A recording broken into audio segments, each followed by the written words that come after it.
Is Vince McMahon crazy as everyone says he is, and any great stories about him? You know what? My relationship with him was always as the boss. I would never say that I had like a personal relationship. You know, he was the boss. He was like a teacher.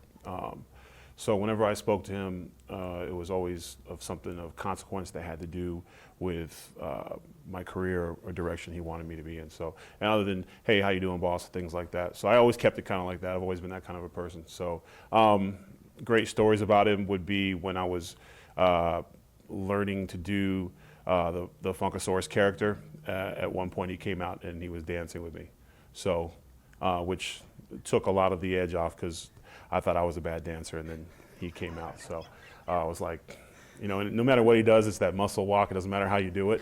It just kind of does it. Was he showing you what he wanted you to do? No, he was just like, his whole thing was feel it. That was the whole thing about the character. Nobody told me what to do. They're like, you gotta make it your own. You know, the American Dream, who was like, I went running to him whenever I had a question about anything.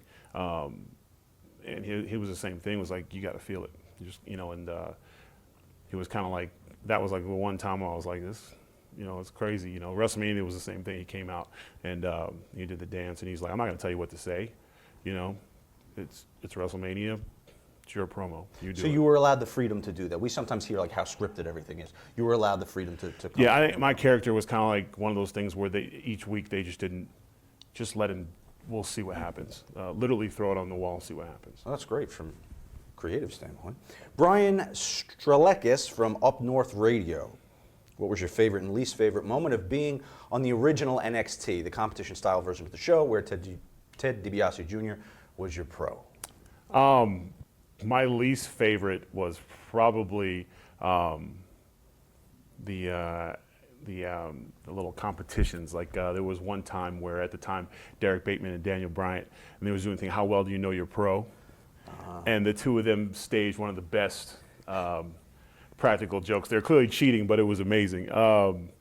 Where your pro would hold a word on his chest, and you were out in the ring, and you had to say what he was thinking. And they just had these random. I think Bateman, he was like, "What is North Ohio?" And he'd be like, "North Ohio." And we're like, "How does he?" You know, the place is going nuts, and they cheated, they cheated, but they didn't because there was no rules in NXT, that's what was great about it. And after that, for me, the gloves are off, so it really raised the bar at that point. But I just remember in the ring going, and I was winning. That was the cool part. I was winning, and then I looked over and I was like, okay, it's on.